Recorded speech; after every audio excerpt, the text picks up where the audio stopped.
It's already on. Okay.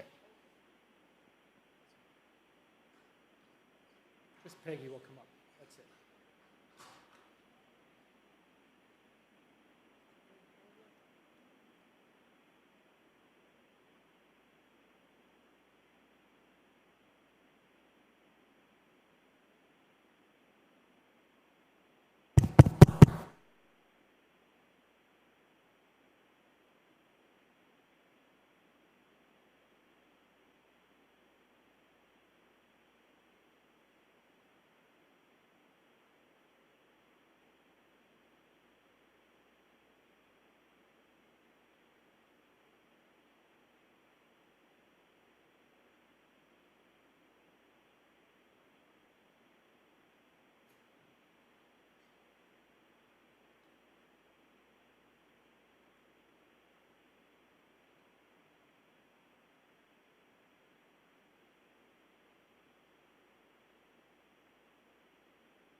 Good evening, everyone. I'd like to call the board meeting of October 26th to order. And we'll start with the HWDSB land acknowledgement. The Hamilton Wentworth District School Board acknowledges our presence on the Anishinaabe and Haudenosaunee Confederacy land as determined by the Dish with One Spoon Treaty. The Dish with One Spoon Wampum Belt represents the treaty relationship between the Haudenosaunee Confederacy and Anishinaabe with respect to sharing the land and resources thereon. The intent of this agreement is for all nations sharing this territory to do so responsibly, respectfully, and sustainably in perpetuity. We respect the long-standing relationships with the local Indigenous communities, the Mississaugas of the Credit First Nation, and the Six Nations of the Grand River. With that, I ask you to rise for the singing of O Canada.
So we'll start this evening with the before we go into approval of the agenda, I'm going to confirm the trustees that are in the room this evening, as well as trustees on the phone. In the room, we have Trustee Danko, Trustee Mulholland, Trustee Miller, We are also joined by student trustees Ethan Hessler, Fatima Sakar, as well as Skylar Zage. And on the phone this evening, do we have Trustee Archer? Present. Thank you. Trustee Buck? Present. Trustee Danko? Or sorry, Trustee Deeth? Present. And, oh, my apologies, we also have Trustee Galindo in person this evening. Do we have regrets from Trustee Paikin Miller? And do we have Trustee Tutt? I'll ask again, do we have Trustee Tutt? And do we have Trustee Tutt? So hearing that, I'll assume Trustee Tutt will be joining us later. So I'll now turn to approval of the agenda. This week I'll start with taking a mover from one of our trustees participating electronically. Can I have this moved by Trustee Bingham, seconded by Trustee Deeth? And do we have anyone voting against? Hearing none, the approval of the agenda passes. Oh, do we have Trustee Bingham on the line? I thought we had. Yes, Sorry. we do. Thank you. Sorry. We were just confirming that. And so with that, we'll move now to declarations of conflict of interest. I did not receive any conflicts of interest prior to the meeting. Do we have any conflicts of interest?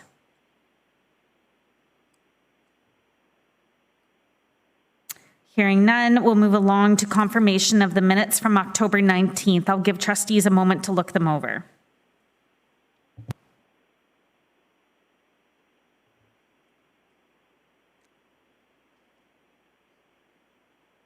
And do trustees, I'll just look in the room, is there any edits to the minutes from October 19th?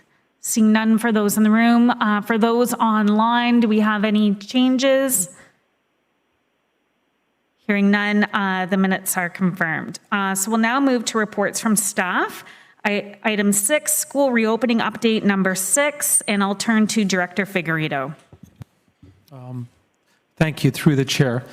I know there's a slide deck that's going to be sent out, and we will put it up there as well, and we will share the report this evening like October 5th, where we had different people on the Exec Council to present the report. But I do want to give a bit of a context and highlight to date. We always talk about our 5 guiding principles, but I want to highlight a few of them. I want to highlight the efforts when we talk about safety for all. I've learned tremendously what it means to work with public health when it comes to our outbreak protocol. To date, I think about 30, I'm looking at my team here, but in the report, on the number of positive cases we've had, I think 9 for staff and potentially 31 for students. The intensity of that work, and I've learned tremendously what it means when a positive case is identified and what it means to have all the information available, working from Superintendent Stefanian with Public Health, the Superintendent of School, the principals and vice principals, our Health and Safety Officer, Matthew Kwan, our communication team with John McKillop, our HR team with Employee Support and Wellness, and the intensity of the work that is vital around contact tracing. So when there is a positive case, that the principals are able to produce all the information that's required around cohorting, which cohorts the students have been in, and that we quickly respond to staff or students connected to that cohort, and then public health does their job around the follow-up to determine whether it's a close or casual contact. How important that work is to keep our schools open. I want to applaud the efforts of everyone.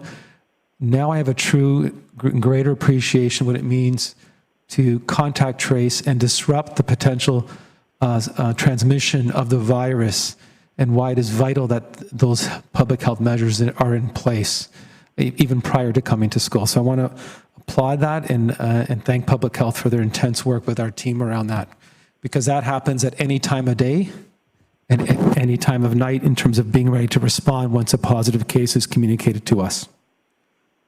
Secondly, around the fiscal responsibility, I want to thank the trustees.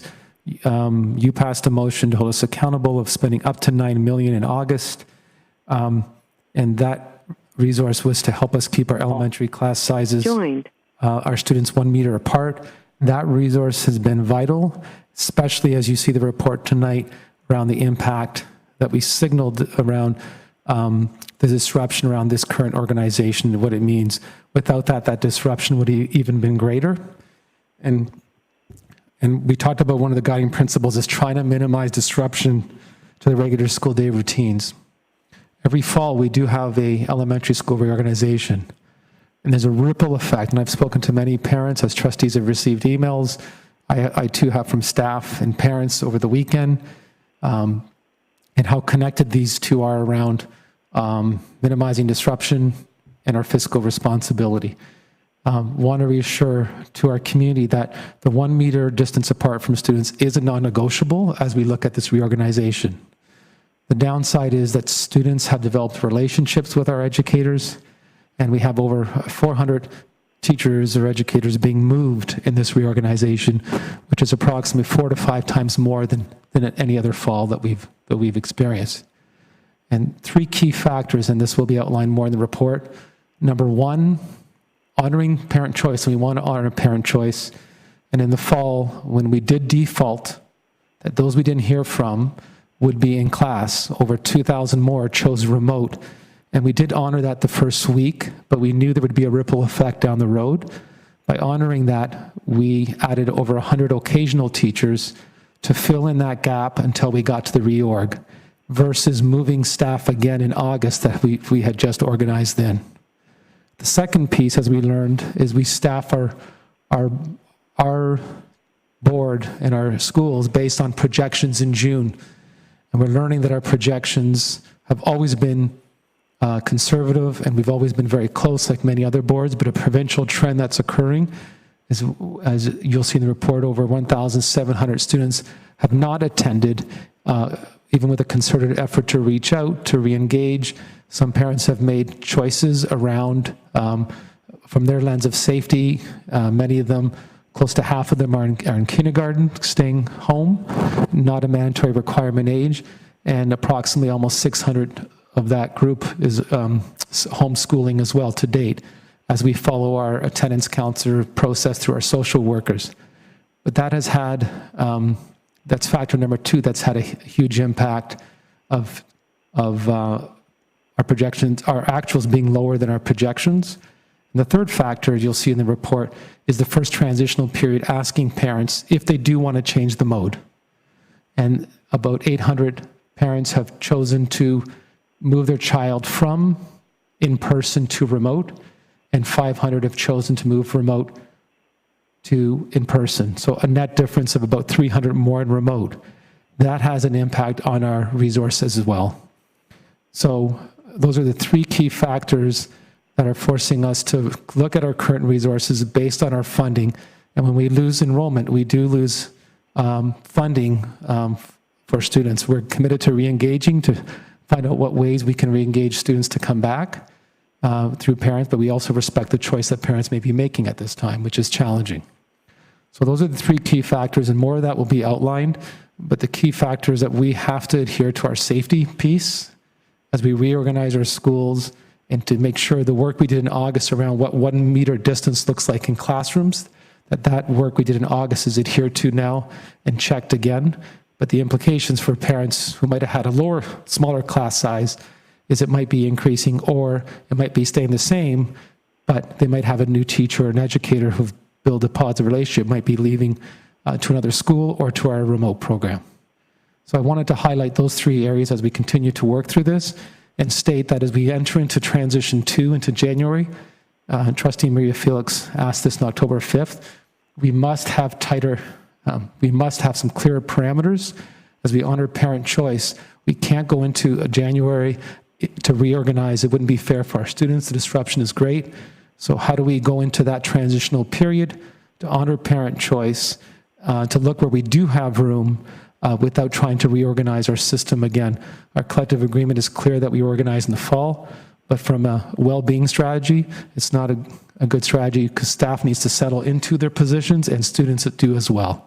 More information will come in our November report around that, but we wanted to go on record to say the next transition can't include another reorganization, and we need to look at what funding sources are available for us locally and hopefully continue to advocate to the ministry around supports around not having to reorganize, but potentially honor parent choice without restructuring our schools again. With that note, I just wanted to share that high level and then pass it over to Associate Director Peter Sovereign as he will provide an update and we'll walk through the power slides. So thank you, Trustee Officer, for setting that up. And I'll pass over to Peter Sovereign when the slide deck is up.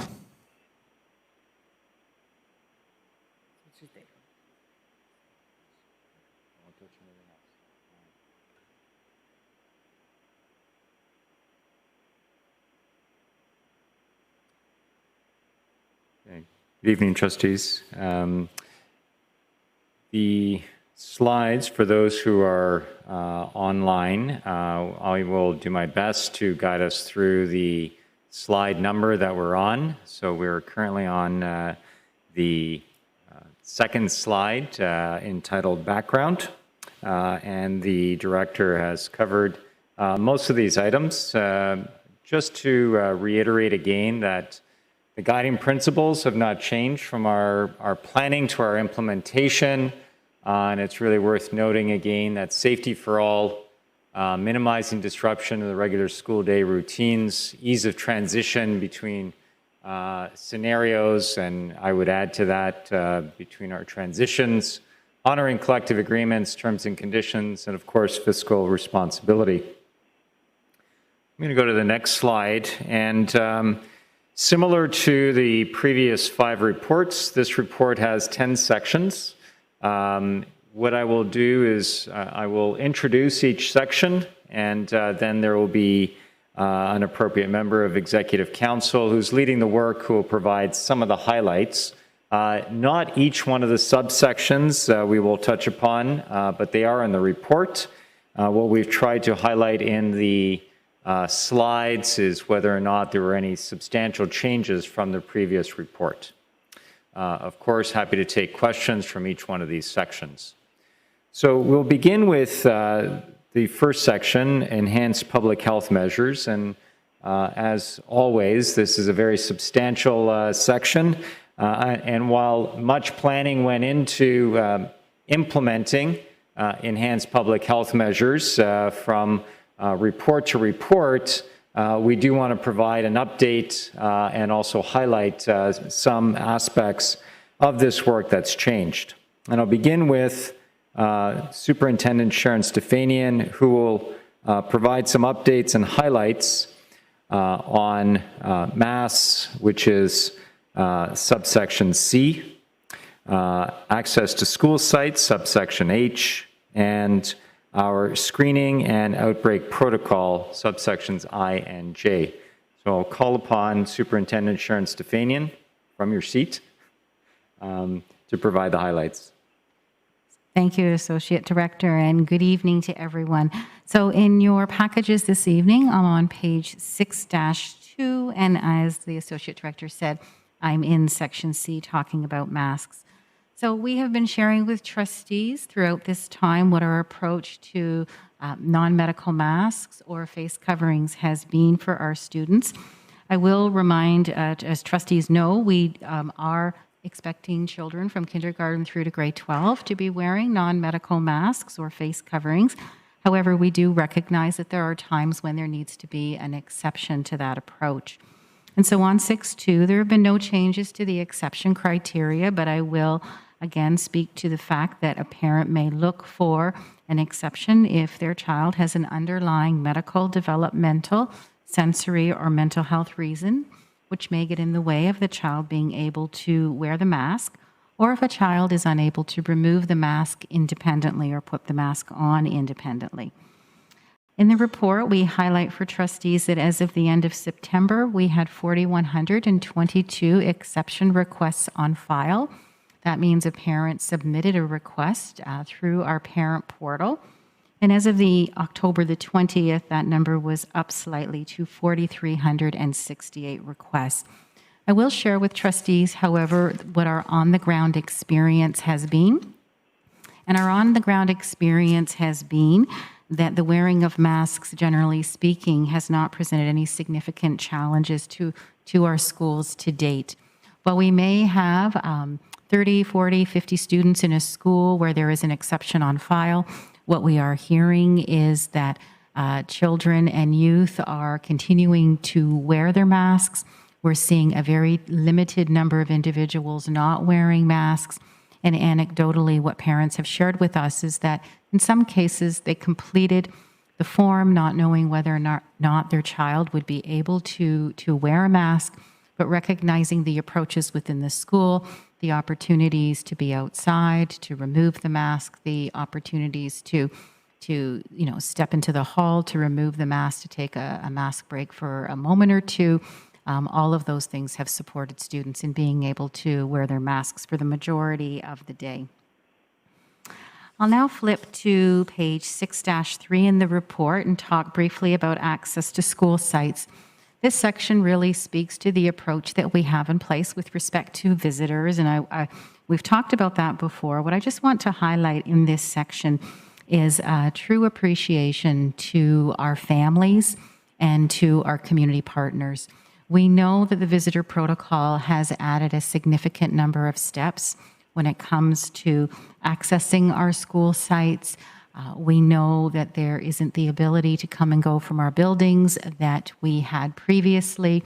And as I said, there are additional sites, including screening at the door, booking times in advance to come into the building, as well as the process of confirming that an individual has screened when they arrive to the main office. So thank you, because we know that has been an adjustment, but we also know that people are developing those routines, and that is working effectively in our schools. We do have third-party partners who, working through the protocol, are continuing to provide support for students. In some cases, the support is for full cohorts. In some cases, that support is for individual students. And in some cases, the support is being provided for groups across cohorts. But in those cases, the support is being provided virtually. And I'll also share that through the help of volunteers, we do have our nutrition programs up and running in our schools as well.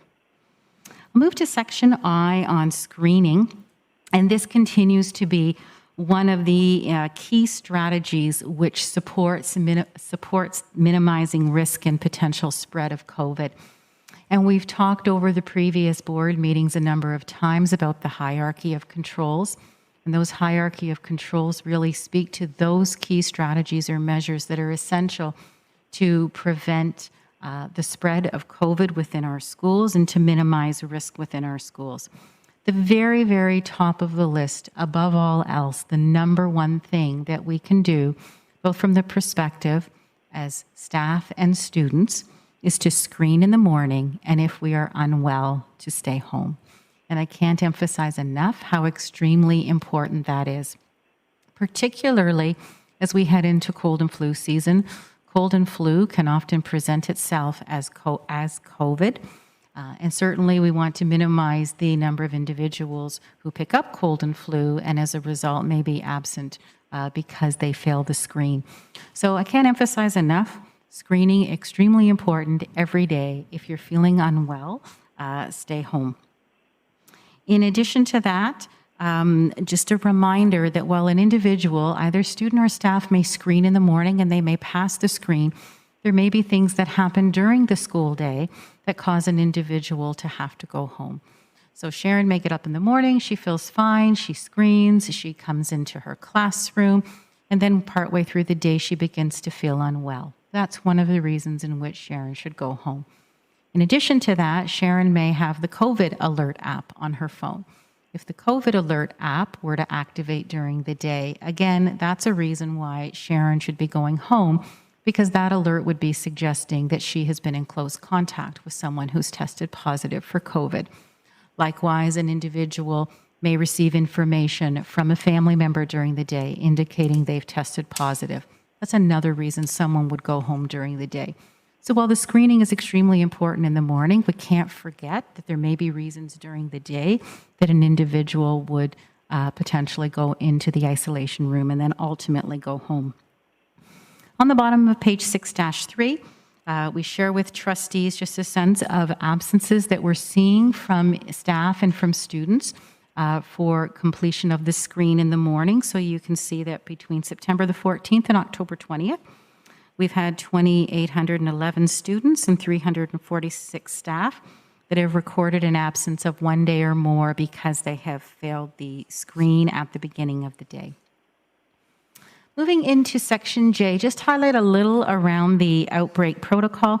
Our director has already shared the numbers at the top of page 6-4. And as of October the 25th, we had 30 confirmed positive cases in our schools, 21 students and 9 staff. We had 1 outbreak, which has since been resolved, which involved 2 staff members. And in total, 21 of our schools, 13 elementary and 8 secondary, have had a positive case of COVID. I will share that we have not had any COVID cases that have involved the transmission of COVID between students or between students and staff.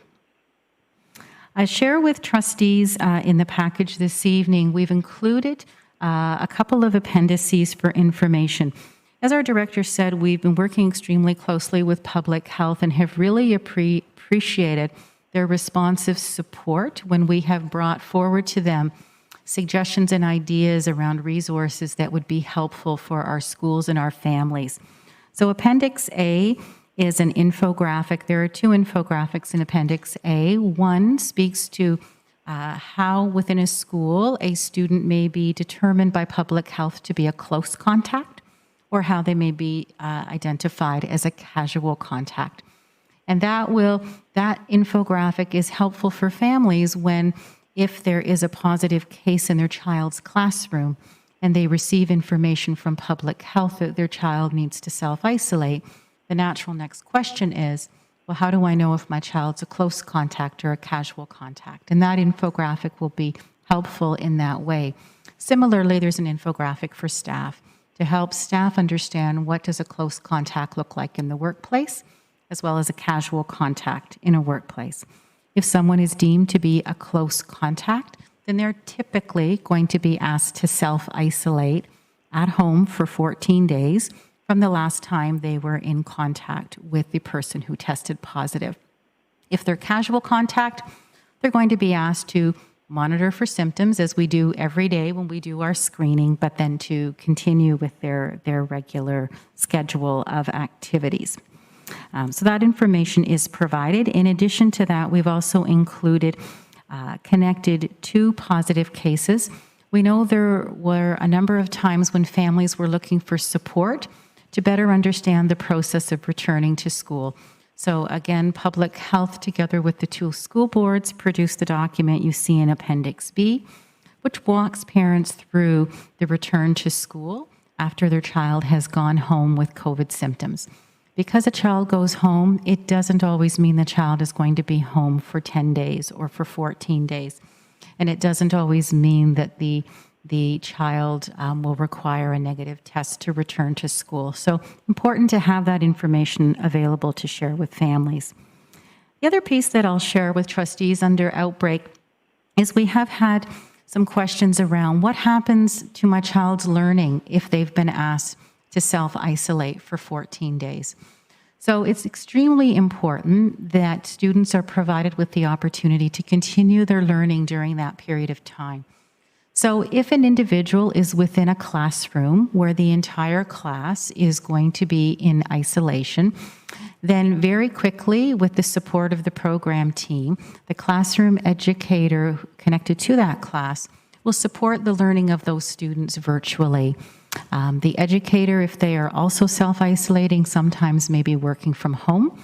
But again, there will be that opportunity for them to continue to work with their class of students during that period of time. If a student is being asked to self-isolate and perhaps they're only one student in a class who's self-isolating, it could be because they're part of the before and after school cohort as an example, then they will continue to have their programming provided by their classroom educator. So in all cases, when a student is directed to self-isolate by public health, we ensure that there is a plan in place around how they can continue their learning. And the last section that I'd like to highlight within enhanced public health measures just speaks to the relationship with public health. And I've spoken to this already in terms of the responsive support that we're being provided with. I'll just share with trustees, as you're aware, there are public health nurses that have been hired specifically to provide COVID support. I'll just share that the regular school public health nurse program is getting ready to relaunch and enter into schools. And we've been in conversations with their manager to talk about the types of supports that they may provide, and certainly see an opportunity to provide supports for schools and families if there are positive cases of COVID in a school, as being an additional resource that our schools will benefit from. So that concludes that section. Thank you, and we're going to come back to you, Superintendent Stefanian, but just to make sure that everyone who's on the line is on the same slide. We've now moved to slide 4, entitled Supports for Students and Staff, Engagement and Communications. Superintendent Stefanian has just highlighted the first item under Supports for Students and Public Health Nurses, but we'll ask her now to bring a verbal update on our student mental health and well-being supports. Thank you, Associate Director. The only thing I'll add in the first section with respect to the public health nurses, because I know this is a question that we've received from parents, is with respect to immunizations for grade 7 students. And as trustees are aware, that program was put on hold last year because of COVID. So public health is in the process right now of beginning the immunization program, both for current grade 7s as well as catch up for students who are now in grade 8, but were in grade 7 last year. In keeping with the enhanced public health measures we have in place and minimizing the number of individuals coming into schools, public health is looking at an approach that will see the immunization clinics hosted out of secondary schools, and they will be hosted in evenings as well as on Saturdays. So that information is currently being finalized with Hamilton Public Health, and then it will be shared out with our schools and our parent community. So those who have children in grade 7 or in grade 8 can expect to see that information coming out very shortly. With respect to student mental health and well-being, continue to highlight the work of our social work department and our social work team, and the types of learning that is currently being planned, as well as the types of supports that are currently being offered. So we are currently in the process of looking at learning for our school mental health leads in our elementary and secondary schools, continuing the work around emotion coaching, specifically looking at what that looks like in an environment where there is COVID, and also looking at the promotion of School Mental Health Ontario's mental health literacy modules for all staff within our schools. We are going to be offering a series of information sessions specifically targeting caregivers. These will be held virtually. They include sessions on mood and anxiety, as well as the impacts of COVID-19. What we are seeing is that there are individuals who perhaps have not experienced anxiety before, but because of the conditions of COVID-19, are needing those additional supports. So these sessions for caregivers will be provided based upon what needs have been identified, and there will be additional sessions added based on evolving needs. Likewise, we have parallel treatment groups for students on anxiety and mood, and again, a series of sessions specifically connected to support during COVID. And of course, there is both individual support provided face-to-face for students as well as virtually. I'll also highlight that the public health nurses who are part of the traditional program are collaborating with our social work department around how they too can be supporting mental health and well-being during this particular time, and responding to what we are seeing as new and emerging needs. Thank you, Superintendent Stefanian. So now we're going to move to Section 3, Support for Staff. Two subsections here, the first on remote learning and the next on system leaders. I'm going to turn it over to Superintendent Bill Torrens to provide us the highlights of the program division's work in terms of supporting staff with remote learning. Thank you, Associate Director Sovereign. I'm pleased to just provide a brief update from the program division on supports for staff in remote learning. I'll start with a reminder that since the beginning of remote learning in elementary, the program department has been providing onboarding training for new staff as it enters into remote learning. That has continued right up until the past several weeks as new staff have come online. This includes providing staff with the tools needed to teach remotely using the board standard platforms, MS Teams and the Hub.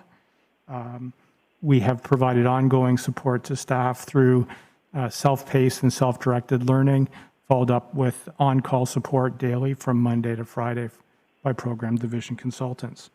In the last several weeks, we have focused extensively on providing additional resources to educators within the remote learning program, as listed within the report on page 6-5, to ensure that teachers within the program have resources to continue with the work of our strategic directions and annual learning plan goals around early reading and mathematics in both French and English. As we prepare for the transition to new staff arriving in remote learning on November 3rd, we're refining our onboarding strategy and strategies and preparing again to bring those staff members quickly up to speed on using the Hub and Teams and being prepared to start teaching as early as November 3rd. I do also want to add at this point that an important role right now within the program's division in support of staff is to support educators who are shifting into remote learning because they are required to work from home. And a team is assigned to an educator in terms of support for several days to ensure that they're able to swiftly resume learning for the students for whom they're responsible for. That's the end of my report. Thank you. Thank you, Superintendent Torrens. So now moving to subsection B under support for staff, and I will just highlight in the report the work of our system leaders and the support provided to them, knowing how many protocols are involved with the enhanced public health measures. These are constantly being reviewed with superintendents of student achievement. They've also set up drop-in question and answer sessions for our system leaders in order to support them. And as highlighted previously, the work continues with Learn, Disrupt, Rebuild at HWDSB as a really important resource moving forward. I will now move to section 4, engagement and communications, and I will direct you to 6-6 in the actual report and just provide a few highlights of emerging themes from the thought exchange that was conducted by our research and analytics department this past few weeks. Overall, there were approximately 1,000 parents and guardians who participated, albeit there were a little less than 180 students that responded to the thought exchange. It's worth noting that we are putting efforts in to look to increase the student participation in future surveys. Some emerging themes from the initial analysis. And a more fulsome report will be provided by the Research and Analytics Department once each one of the thought exchanges is completed. But if we look at some of the emerging themes, overall, elementary school students and parents, caregivers are certainly indicating that they're finding the enhanced public health measures easy to follow within the schools. Left.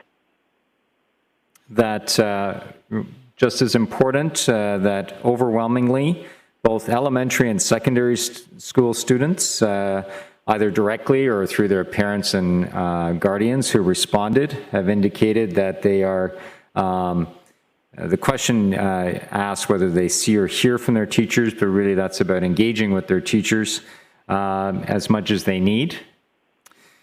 That technology and the learning platforms seem to be relatively easy to use. That elementary students undertaking remote learning seem to have indicated a bit more engagement, while those in secondary school, it was less so. And so we'll want to probe that a little further in future surveys. It is worth noting that the nugget about partway through the list indicates that quite overwhelmingly in the thought exchange, there was high praise for school staff. And some of the terms that were used were dedication, responsiveness, and for the successful implementation of safety protocols for those attending in school. And I think that's a real compliment to all of our HWDSB staff during these incredibly difficult times. There were some indications from this survey that secondary school students are feeling somewhat frustrated, struggling somewhat with time management and some self-organization skills. And again, these were themes that were directly pulled out from some of the open responses.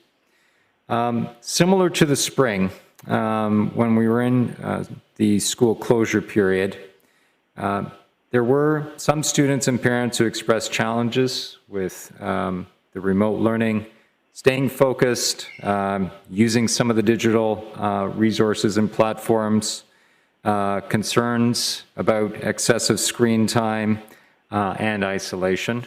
So again, worthy to note that this once again has emerged in this survey.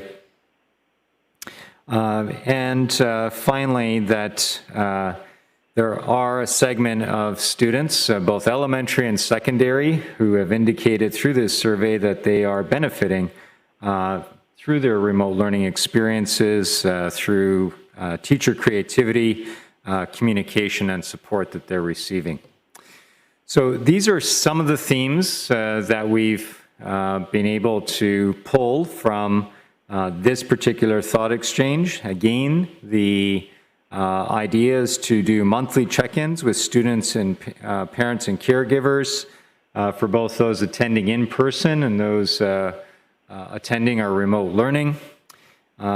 In order to continue to gauge, are there other emerging themes? Do we need to respond in a different way? And similarly, surveys are being developed and will be administered to collect information and feedback from staff. So the intent is on a monthly basis when we have these surveys to bring information through this report. So with that, I'm going to move, staying within the section of engagement and communications, to Sean McKillop, who will provide some highlights of confirmed case management communication.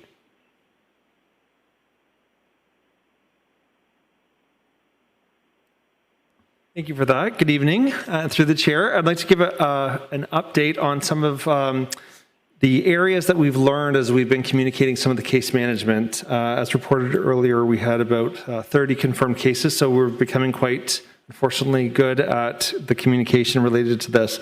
But we thought it was really important for us to kind of share with the board and with the community some of the critical audiences that we target during the case management communication process in the middle of a case, and also just some of the things that parents can expect if they are impacted or if their school community is impacted. So the priority audiences that we communicate with are the close contact students and families and the close contact staff.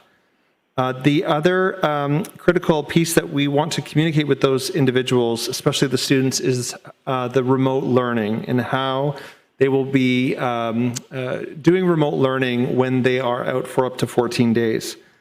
The next audience, of course, is our office administrators, we want to make sure that they're supported with scripts and information. We have voicemail sample scripts for them because we know that they are frontline and key to helping support inquiries from parents and the community. Of course, the entire school staff members, we want to treat them as one of the first audiences to get the information before we share it with the broader community. And so this is a good practice that we do have, and we share with them the letter that has been approved from public health so that staff are aware of it before the broader community. Usually there's a gap of time, maybe up to half an hour to an hour before it's shared with the community.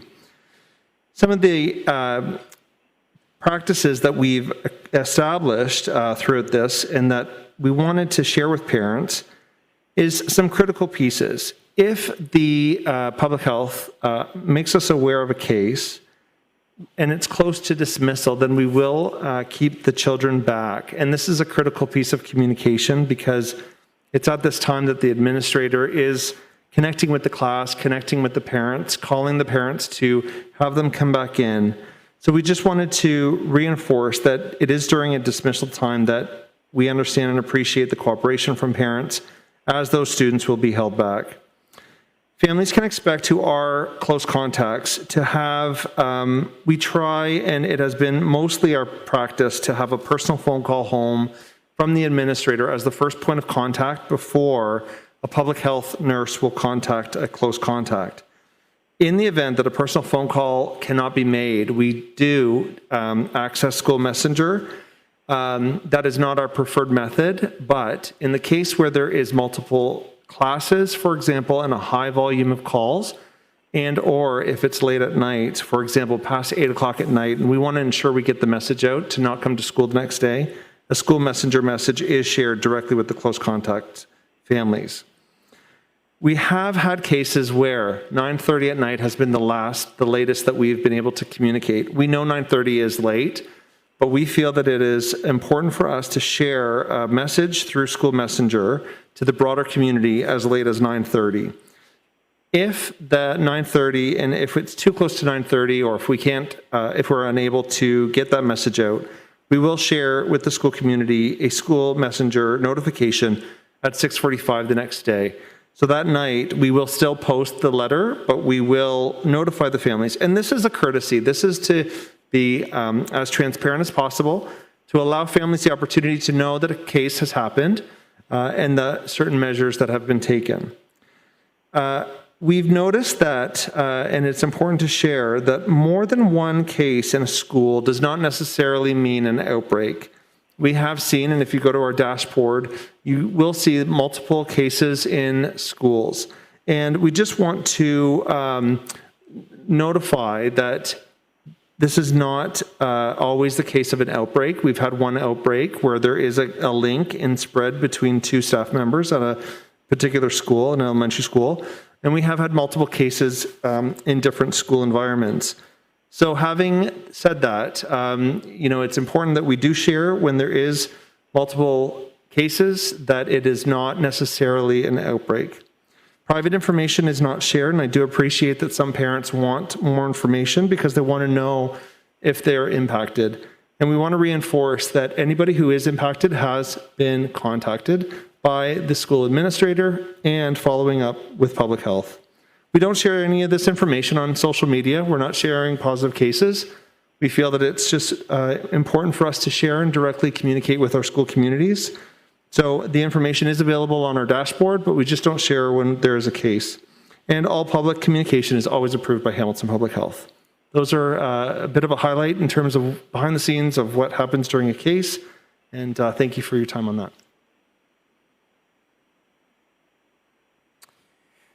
Thank you. We're now going to move to slide 5. At the top of slide 5, it's elementary and secondary schools. I will begin just by setting a bit of context for our elementary schools. You will note in this report that elementary schools updates is from 6-7 through 6-9. There's quite a bit of information there. related to the implementation of our plans, as well as information regarding transitions. But I'll just begin by saying that our elementary schools continue to operate within that conventional mode that we had described in our very first update on reopening. And we continue to invite students through our remote learning program option. It's also worth noting that throughout this period of about 6 weeks where we've been in class, that class sizes and the physical distancing that has been established at the beginning of the year has been stable since the start and remains as such. I'm going to ask Superintendent Torrens again to this time speak to remote learning in terms of the organizational pieces, the enrollment, and some updates in terms of the supports being put in place in light of the growth of remote learning. So Superintendent Torrens. Thank you, Associate Director Sovereign. So currently we have 337 separate homeroom classes from kindergarten to grade 8 in elementary remote learning with approximately 8,700 students. We continue to have English and French immersion, so it is a dual track school, and there is one class that is a Mandarin language class. We found through the initial startup period in September and early October, class building, staffing, registering students, and in ensuring that adequate resources, as mentioned previously, were our focus. It quickly became clear that we needed to add additional support administratively to ensure the proper functioning of remote learning, and we have seconded a principal to be a coordinating principal for both elementary remote learning and secondary e-learning. This individual will coordinate supports from different service divisions, such as IIT, human resources, business services, and specialized services to ensure that we're working, continuing to work in a collaborative manner to allow remote learning to function adequately. We've also subdivided remote learning into 3 separate divisions. One is a full-day kindergarten, French immersion, and Mandarin division. There's a primary division and a third, which is a junior intermediate division. Each division has a principal and a group of vice principals leading the work administratively, and the teachers within those divisions then report directly to those principals and vice principals. So we expect that going forward, we will have what I would say is a smoother functioning of the program due to those administrative subdivisions and the coordinating principal. We've also reflected on our communication practices and have created a separate email address and a separate phone extension for each of those subdivisions. Sorry, Superintendent, if you can just speak more directly into the mic. Trustees offline are having difficulties hearing you. Thank you. My apologies. We have, each of the subdivisions now has a dedicated email address and a dedicated phone extension to ensure quicker response time to inquiries from families. And we assume that or believe that will support us, especially into the transition that's happening in the next 2 weeks. We continue also to use our HWDSB website and the remote learning page as a platform for communicating information to parents in an ongoing way.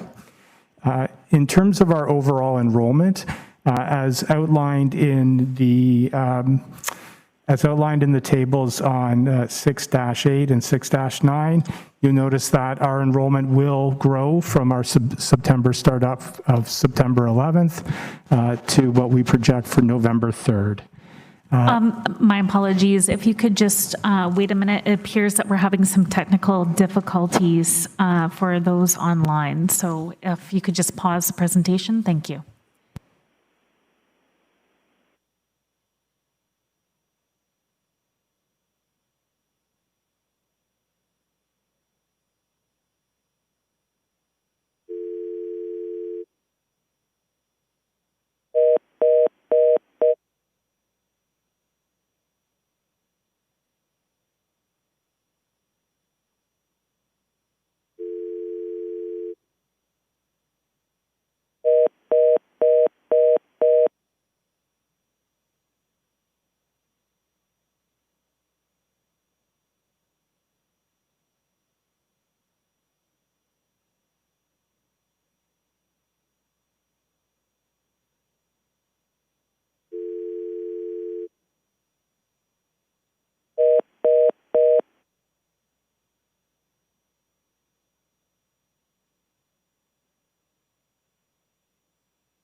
Okay, so we are going to recess for 5 minutes while we try to determine a solution for the technical difficulties. Thank you.